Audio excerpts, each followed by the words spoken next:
Thank you.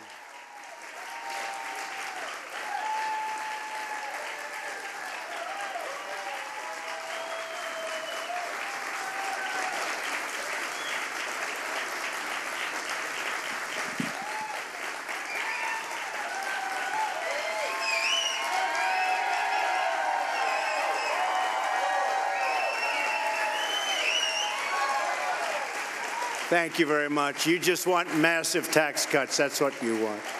That's the only reason you're going so wild. But it's wonderful to be back in the great state of Indiana. What a place. I want to thank Senator Todd Young, Senator Joe Donnelly, Representative Jackie Walorski, Representative Susan Brooks, and Representative Mike Messer for joining us today. Thank you very much. Thank you very much for being here. Appreciate it. I also want to thank members of my economic team, Secretary Stephen Mnuchin, and Director Gary Cohn for joining us as well. We appreciate it.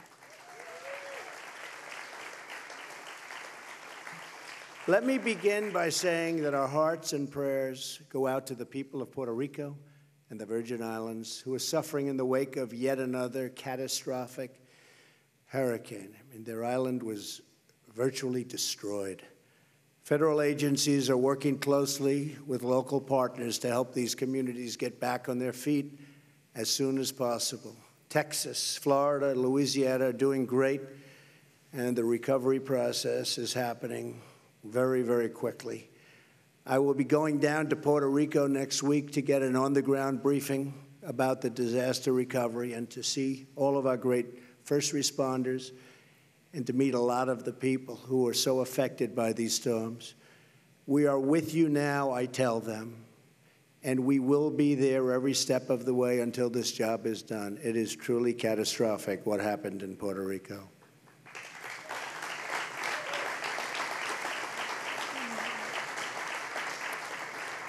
And massive amounts of water, food, and supplies, by the way, are being delivered on an hourly basis. It's something that nobody's ever seen before from this country, I can tell you that. And I'm very proud of all of the folks that have worked so hard in FEMA, all of our first responders, all of our police that have gone to the island because their police force has been so badly affected. And many of their policemen, in fact, most of the police people, have lost their homes, and it's been a tough go, but we're going to get it back. Before we go on to discuss the largest tax cut in our country's history, I also want to provide a brief update on health care. We have the votes on Graham Cassidy, but with the rules of reconciliation, we're up against a deadline of Friday, 2 days. That's just 2 days. And yes vote, Senator, we have a wonderful senator, great, great senator, who is a yes vote, but he's home recovering from a pretty tough situation. And with so many great features, including all of the block granting, the money to the states, et cetera, our health care plan is really going to be something excellent. It's going to be better managed for the people that it serves. Having local health care representatives is far better than having health care managed from Washington, D.C. Not even a contest.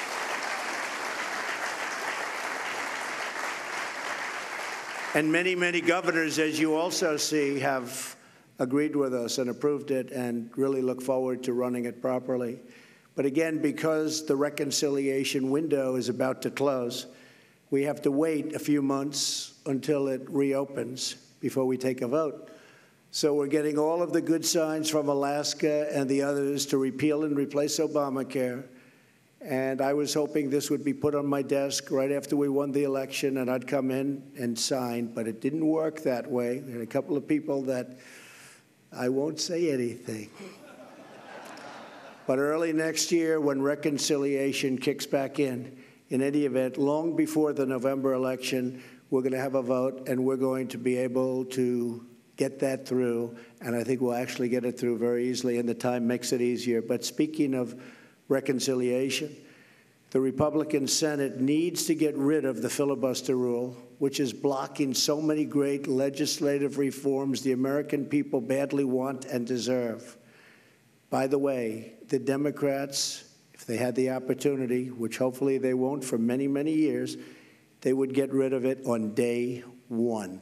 And most of you know exactly what I'm talking about.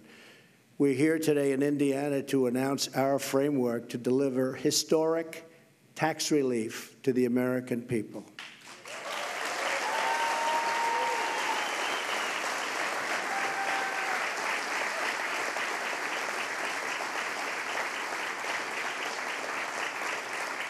This is a once-in-a-generation opportunity, and I guess it's probably something I could say that I'm very good at. I've been waiting for this for a long time.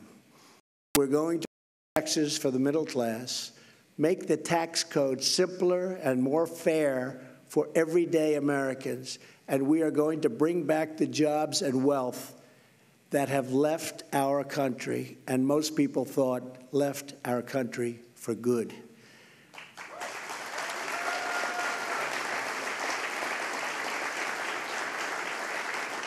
We want tax reform that is pro-growth, pro-jobs, pro-worker, pro-family, and yes, tax reform that is pro-American.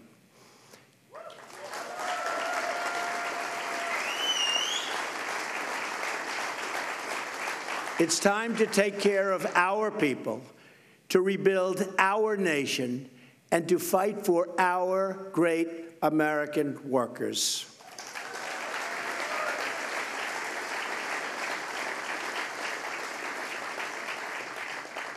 Indiana is a tremendous example of the prosperity that is unleashed when we cut taxes and set free the dreams of our citizens. This state has claimed a powerful competitive edge built on low taxes and less regulation. And are we cutting regulation?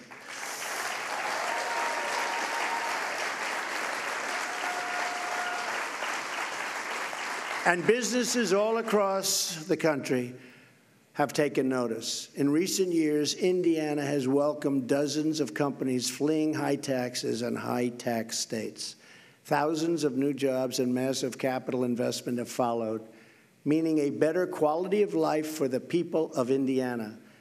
All of this is possible because the people of this state have made a decision. They chose to make Indiana competitive again. They chose, and their choice was so important, it included electing a governor who you may have heard of, who signed the largest income tax cut in the state's history, our very, very terrific person and terrific Vice President, Mike Pence.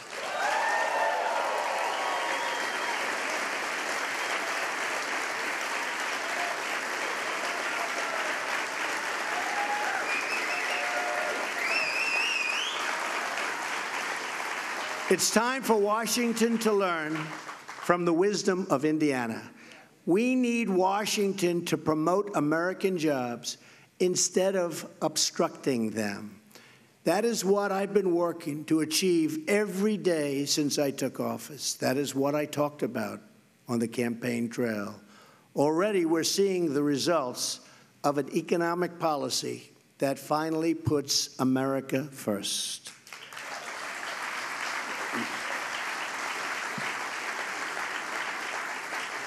Unemployment is at a 16-year low. Unemployment for African Americans is near its lowest point since the turn of the millennium. It's really a fantastic thing to see. Wages are rising. Optimism among manufacturers has reached all-time highs. GDP growth last quarter reached 3%, way ahead of schedule. Nobody thought that was going to happen for a long time.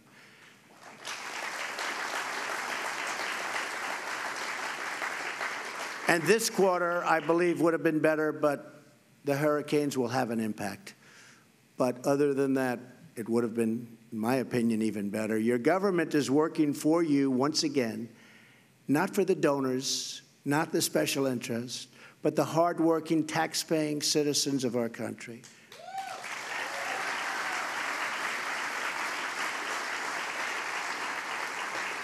America is back on the right track, and I see so many red hats. Make America great again. That's what we're doing. Make America great again.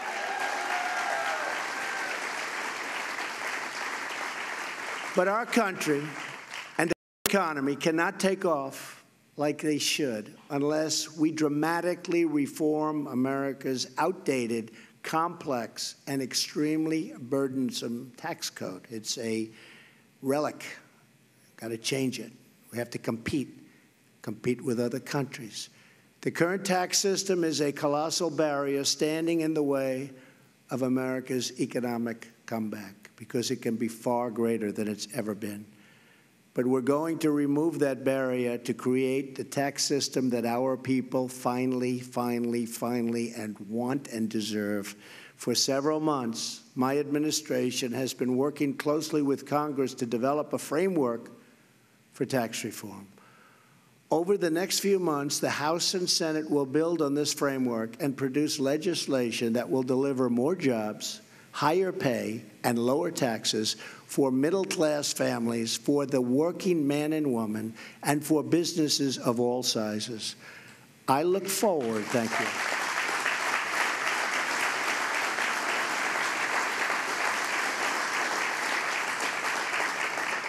I look forward to working with Congress to deliver these historic tax cuts and reforms to the American people. These tax cuts are significant. There's never been tax cuts like what we're talking about. Our framework is based on 4 key ideas. First, we will cut taxes for the everyday, hardworking Americans, the people that work so long, so hard, and they've been forgotten. But they're not forgotten anymore. I think we proved that on November 8th.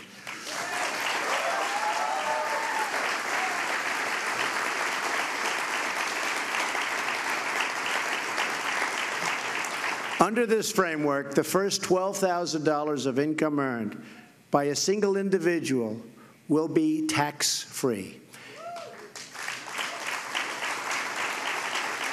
And a married couple won't pay a dime in taxes on their first $24,000 of income. So a married couple up to $24,000 can spend their money on their family, on their children, on what they have to do. So much better. In other words, more income for more people will be taxed at a rate of 0.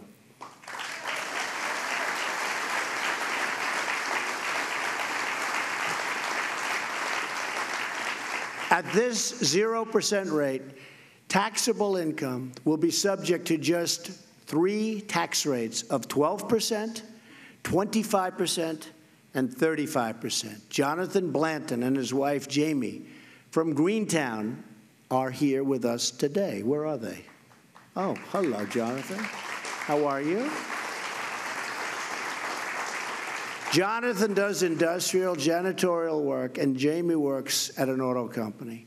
Together, they're raising 4 beautiful children, and last year they earned less than $90,000. Under our tax plan, they would have saved more than $1,000 and could be substantially more, and that's just on federal taxes. So they would have saved at least $1,000. Middle-income families will save even more money with an increased child tax credit for children under the age of 17, which so many families have been calling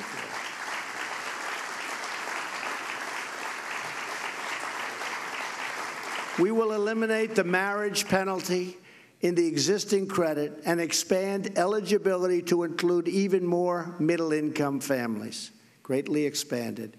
We're also expanding the child tax credit because we believe the most important investment our country can make is in our children.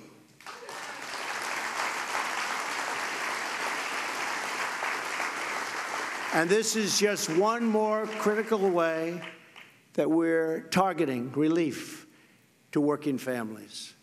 In addition, under our framework, those caring for the elderly loved, and we love these people, but we're caring and we take such care of the elderly and other adult dependents will receive financial relief in the form of a $500 tax credit.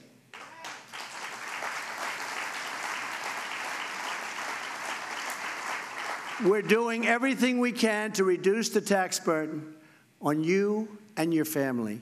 By eliminating tax breaks and loopholes, we will ensure that the benefits are focused on the middle class, the working men and women, not the highest income earners.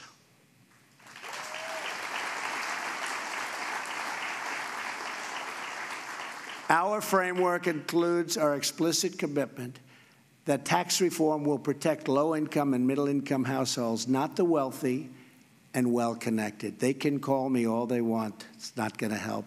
I'm doing the right thing, and it's not good for me, believe me.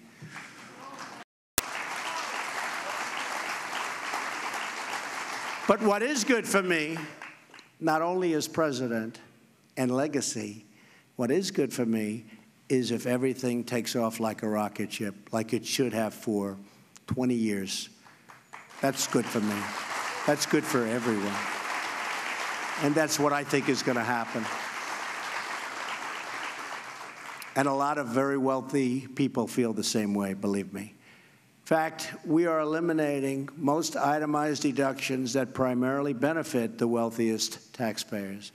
We have also given Congress the flexibility to add an additional top rate on the very highest income earners to provide even more tax relief for working people.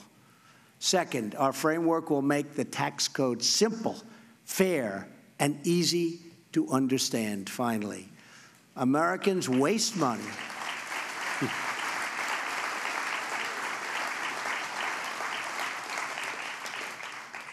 Americans waste so much money, billions and billions of dollars, and many hours each year to comply with our ridiculously complex tax code.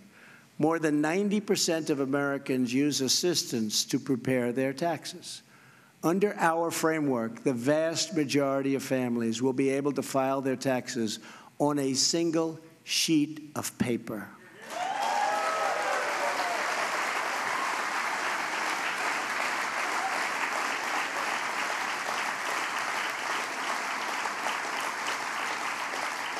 We are also repealing the alternative minimum tax, or AMT. About time. The AMT is actually a shadow tax system that requires many people to calculate their taxes two different ways and pay the higher of the two amounts. You're all familiar with it. Under our framework, the AMT will make even less sense because we are repealing many of the special interest tax breaks that it was designed to deal with. We are making our taxes simple again. We are simplifying our tax system. To protect millions of small businesses and the American farmer, we are finally ending the crushing, the horrible, the unfair estate tax, or as it is often referred to, the death tax.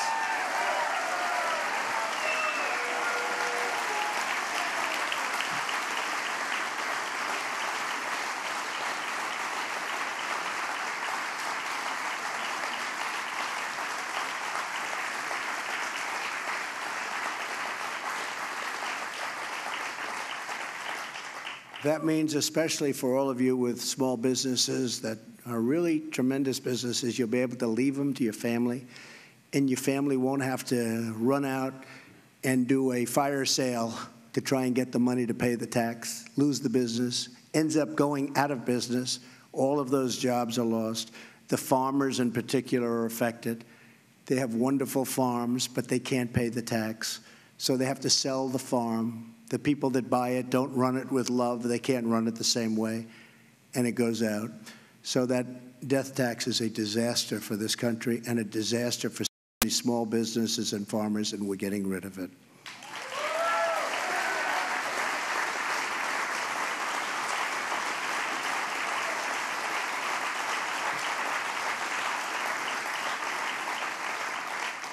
Now, if you don't like your family, it won't matter, okay? But for those that love your family, it matters a lot.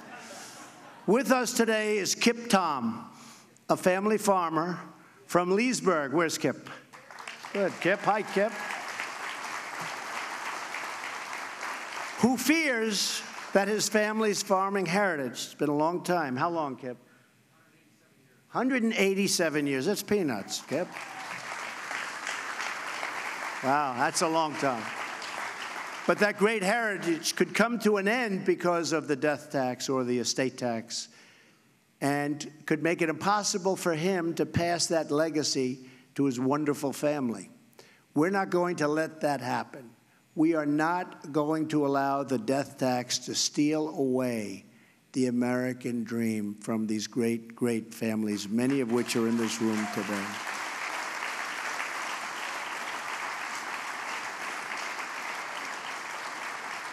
We will protect our farmers, our ranchers, and our small businesses, and we will make taxes simple, easy, and fair for all Americans. Okay?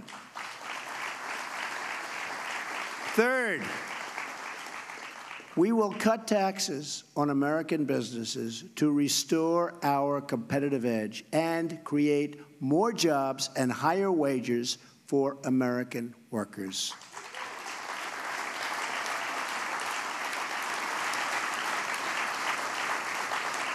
In Indiana, you have seen firsthand that cutting taxes on businesses makes your state more competitive and leads to more jobs and higher paychecks for your workers. Now, we want to do the same thing for America, making our country more competitive with other nations. And in many cases, those other nations are taking advantage of us in so many ways.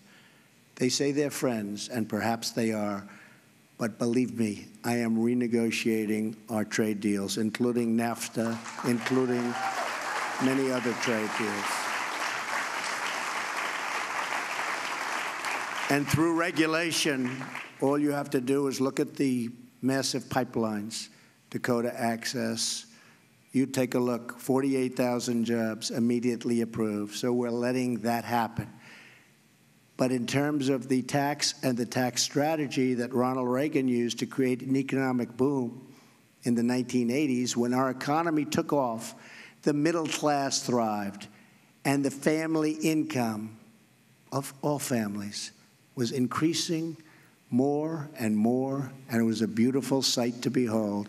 Since then, other nations have adopted, unfortunately, our playbook and ran it even better than we did. And I shouldn't say even better, because we didn't run it well at all, and we let other nations come in and take advantage of us and take our jobs away and take our businesses out, and we're stopping that, and you see it right here, what we've done.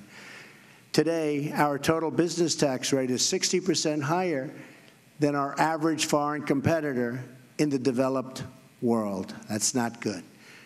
We have surrendered our competitive edge to other countries, but we're not surrendering anymore. We're not surrendering anymore. Under our framework, we will dramatically cut the business tax rate so that American companies and American workers can beat our foreign competitors and start winning again.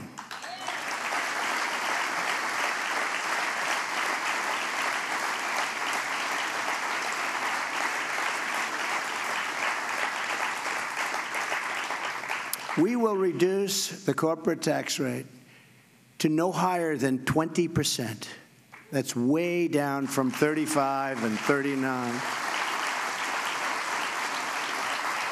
which is substantially below the average of other industrialized nations. This is a revolutionary change, and the biggest winners will be the everyday American workers as jobs start pouring into our country, as companies start competing for American labor, and as wages start going up at levels that you haven't seen in many years.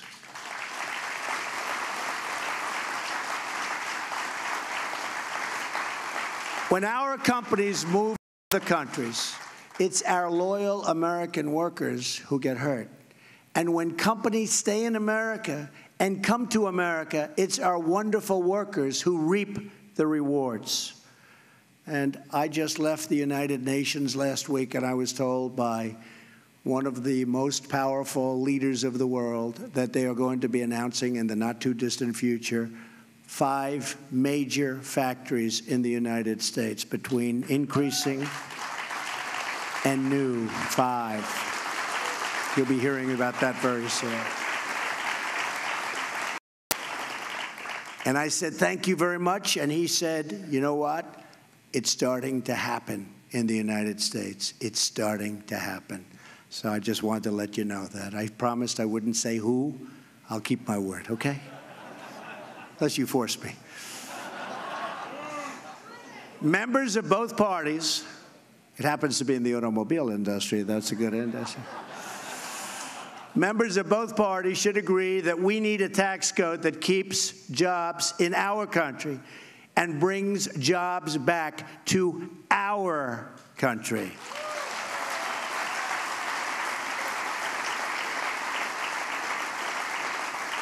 And for the millions of small businesses and farms that file their taxes as sole proprietors, S corporations or partnerships, we will cap the tax rate they pay at 25%, much lower. Big difference. This will be the lowest top marginal income tax rate for small and mid-sized businesses in this country in more than 80 years. To give businesses even more reason to boost their investment in America, for the next 5 years, our framework will allow to fully write off, listen to this, the cost of equipment in the year they buy it. That is big. And that's instead of having to take deductions and deduct the cost over a long period of time. Now, that's called incentive. That's called incentive. This will be tremendously important to help American businesses afford the heavy industrial machinery and other capital investments they need to grow big and grow strong. Joining us today is John Gannon, the owner of a custom wood fencing and deck construction company in Indianapolis. John is the father of 9 children and recently celebrated his 35th wedding anniversary. Congratulations, John.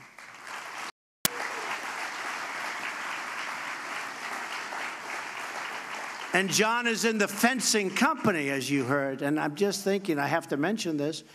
You know, we have a fence around the White House. We have a fence around the White House. And they want to build a new fence. And I figured, you know, I'm pretty good at construction. I figured, I don't know, maybe $1 million, maybe $1.5 million. And this has been taking place over a long period of time, previous administrations. So I said, how much is the fence you're talking around the White House? Sir, the fence will cost approximately $50 million. I said, what? I kid you not. And we have thousands of things like that, thousands. We're going to get it all down, but we think of that, $50 million. Now, I assume it's a strong fence, okay? So, John, do you think you could do it for slightly less than $50 million? I think he could take 49 off right now and he'd have plenty of profit, right? Right, John? It's crazy. It's crazy. Never understand it, but we're working on it. John says that a tax cut, like we're proposing, will make his business more competitive, allowing him to expand, hire more workers, and raise wages for his current employees. Right, John? Also with us is Aaron Williams, a father of 2 who works in the field of information technology. Where's Aaron? Hello, Aaron. Hi. It's a good field. Aaron has seen the disastrous effects of high and just literally high corporate tax rates right up close and personal as more and more high-tech jobs are shipped overseas. You've been watching it, Aaron, right? All over. Like millions of other Americans, Aaron wants to bring those jobs back to the United States. We're going to reduce the tax rate on American businesses so they can keep the jobs in America, Aaron, create jobs in America, compete for workers in America, and raise wages right here in America. You're going to be in a much different position, okay? Thank you. Tremendous incentives. We want more products proudly stamped with those 4 beautiful words, made in the USA, right? Made in the USA.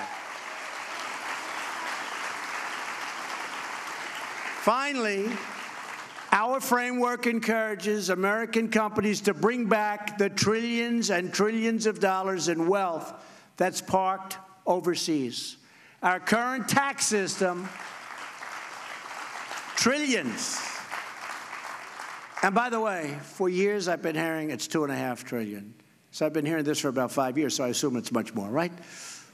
But Democrats want to do it, and Republicans want to do it. For years, who doesn't want to do it? They want to bring but they can't do it because it's so restrictive and the taxes are so ridiculous, so they can't do it. So the money stays in other countries, and it's invested in other countries. We want to bring it back. But think of it. It's one of the few things Democrats want it and Republicans want it. So they both want it, and yet for years they haven't been able to do it. Now we're doing it. We're doing things.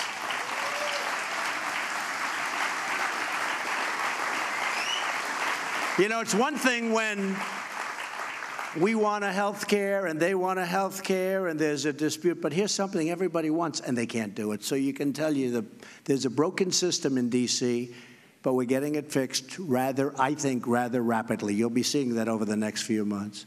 Our current tax system makes us one of the few developed nations in the world to punish our companies when they bring wealth earned overseas back into our country. We're punishing them for bringing the money back in.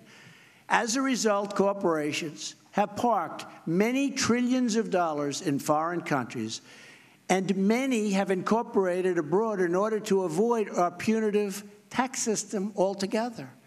And some companies actually leave our country because they have so much money overseas, so much, it's an incredible amount, that they move the company to get their money. We're going to let them bring the money back home.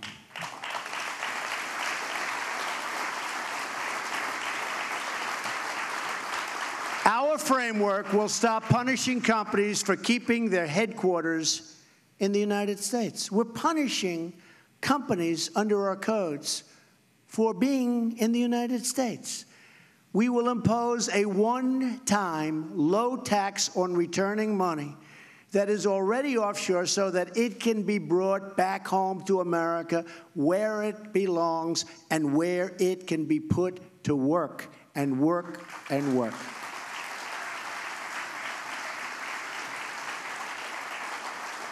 The framework I've just described represents a once-in-a-generation opportunity to reduce taxes, rebuild our economy, and restore America's competitive edge, finally.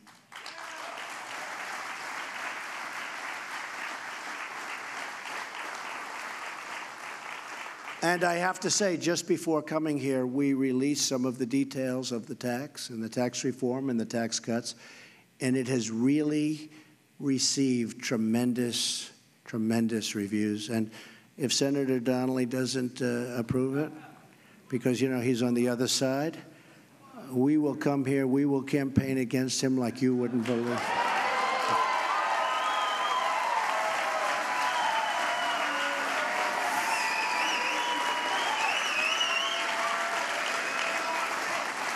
I think they're going to approve it. I think we'll have numerous Democrats come across because it's the right thing to do. These reforms will be a dramatic change from a failed tax system that encourages American businesses to ship jobs to foreign countries that have much lower tax rates. That's what we can't do. Our competitors have much lower tax rates, but no longer. My administration strongly rejects this offshoring model, and we have embraced the new model. It's called the American model.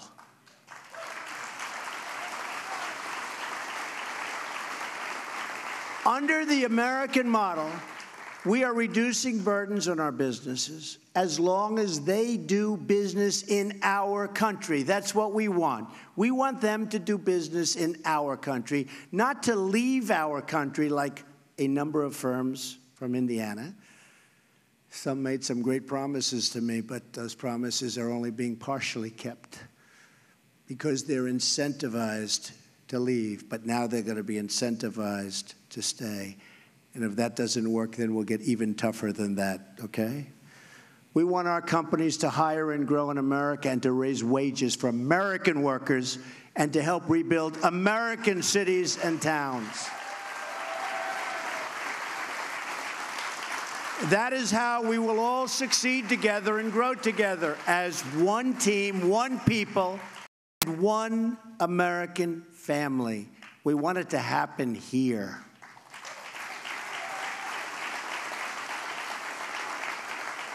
Tax reform has not historically been a partisan issue, and it does not have to be a partisan issue today. I really believe we're going to have numerous Democrats come over and sign because it's the right thing to do. I believe that it's the right thing to do, and I know many of them, and they're telling me it is the right thing to do. President Reagan's tax cuts were passed with significant bipartisan majorities at a time when there was a Democrat majority in the House and a Democrat speaker, Tip O'Neill. Before that, Democrat President John F. Kennedy championed tax cuts that surged the economy and massively reduced unemployment.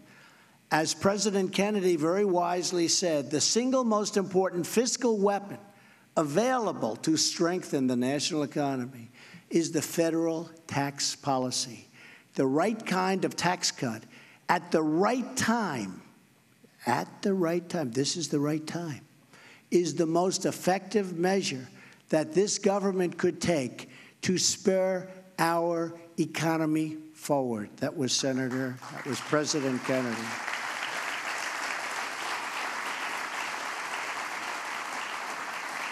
My fellow Americans, this is the right tax cut, and this is the right time.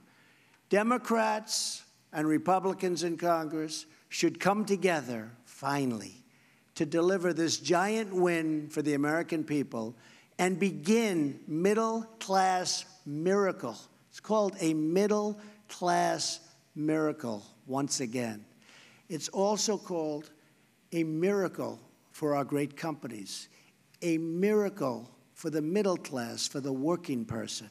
I truly believe that many Democrats want to support our plan, and with enough encouragement from the American people, they will find the courage to do what is right for our great country.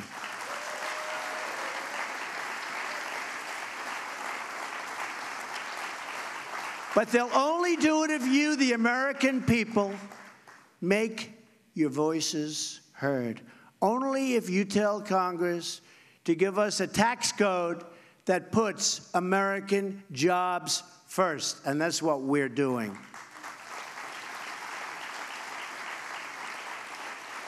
History has proven time and time again that there is no power on earth more awesome than the will of the American people. That is why today I am asking all Americans, Republican, Democrat, Independent, to join with me and with each other to demand tax reform that will truly, truly, truly make America great again.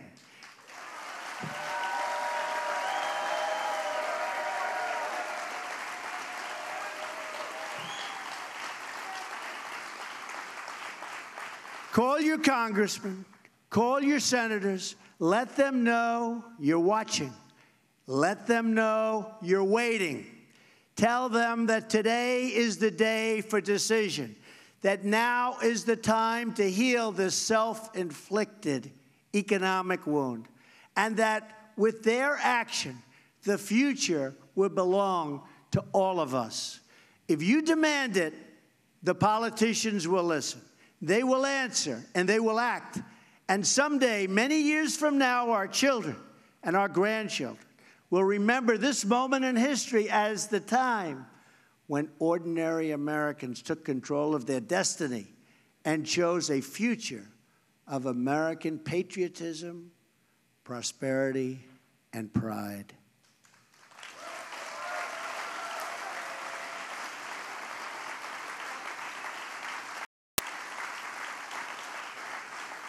With your help and your voice, we will bring back our jobs. We will bring back our wealth. And for every citizen across this land, we will bring back our great American dreams. Thank you, God bless you, and God bless the United States of America. Thank you. Thank you.